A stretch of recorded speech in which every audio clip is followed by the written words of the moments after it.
People go, hello, who is it? Yeah. Where Tim goes, hey, I'm the only one here. 1 plus 1 must equal 2.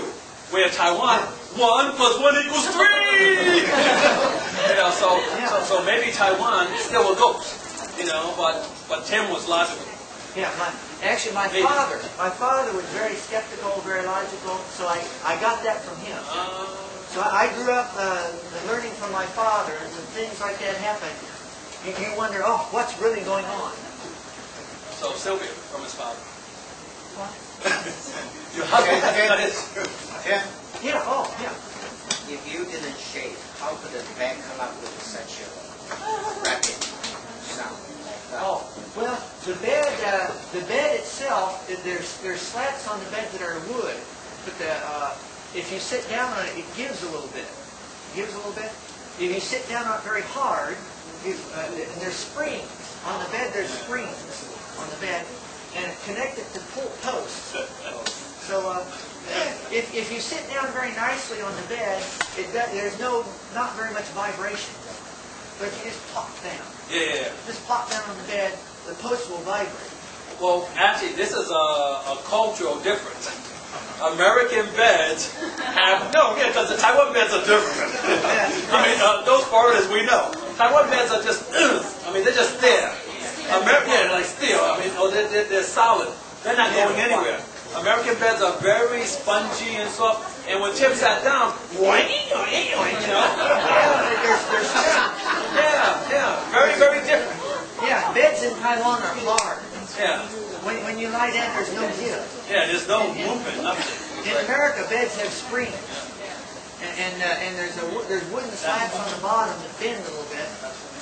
Oh, and also another key point is if you move the closer the bed is moved to the wall, the more the post will vibrate and hit the wall, and that's what caused the knocking sound. So the main knocker is the bed ghost, right? That's what I thought at first. I was thinking at first our house we moved into had a ghost, the mad knocker.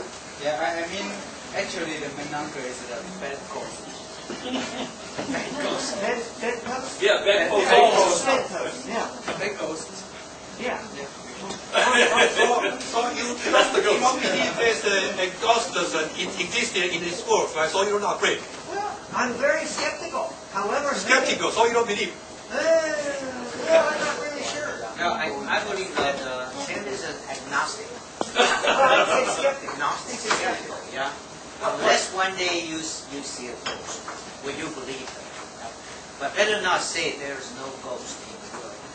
Possibly tonight. You go home.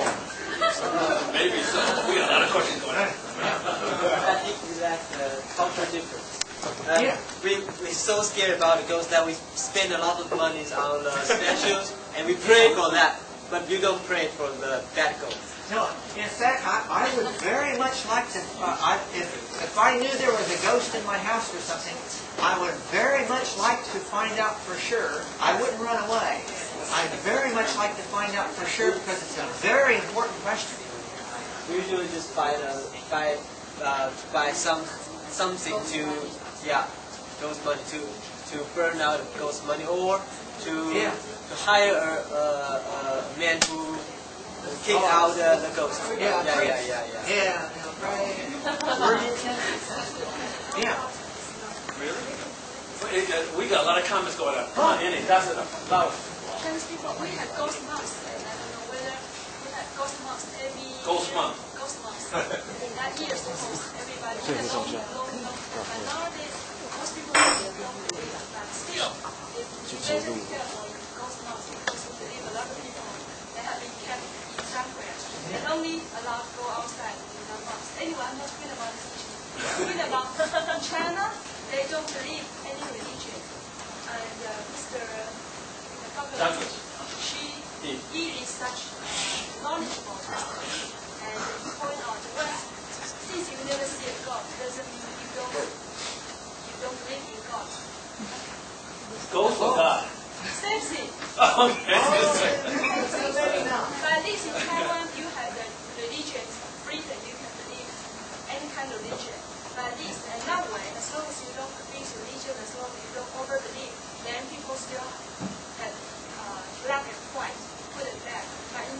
society face like controlling somebody from China. It's okay. I'm not against it. I'm talking about a society who doesn't believe any religion, and that's even worse than somewhere we believe in God, or we believe there's a ghost exists. Any comments? Okay. Yeah. Well, I would say, I think believing in ghosts and believing in God, I think probably are two different things. When he said agnostic, usually that's a word that means you don't know if God exists or not. Since it's God, the Buddha is God, doesn't mean I don't believe in God.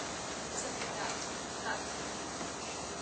But yeah, so yeah, one of the reasons why I am interested in if there are ghosts or not, and I'd like to see if somebody here has a story that could convince me that there is a ghost. I'd like to find out.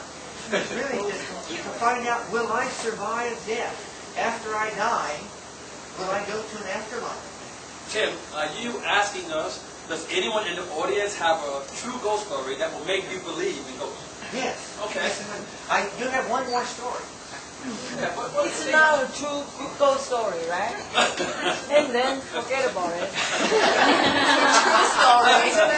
It's a true story. It's a true story. I have the stories, right? Oh, Yeah. Now, Bobby, is your story going to make you believe in ghosts? I believe the Okay. the gospel. Yeah, gospel. That's the challenge. Go. Yeah. You want me something Now, right now? Bobby, you only got 2 minutes now. No, that's a long story. 2 minutes is not enough. Okay. Hey, 3 minutes. No. Maybe 10 minutes. Bobby, is it really a true story? Yeah, mine. Your story. Yeah. Can you just, in brief, come on. You want me to talk? Yeah, come on, Bobby, cut it in half. The letters, right? I will pick up the letters and I go back. Just go back to the go to the circle, and it's French. We thought you come back last night, but why the next day when we wake up we come to the floor and many of the data and magazines is still there? It means I didn't go home. But you know that the American house, that house, right, it's a wooden house. The first floor to the second floor to the third floor. It's a step. It's a sound, noisy. Come to the second floor. Second floor, come to the third floor and walk into my rooms. There are 2 rooms in the third floor, right? And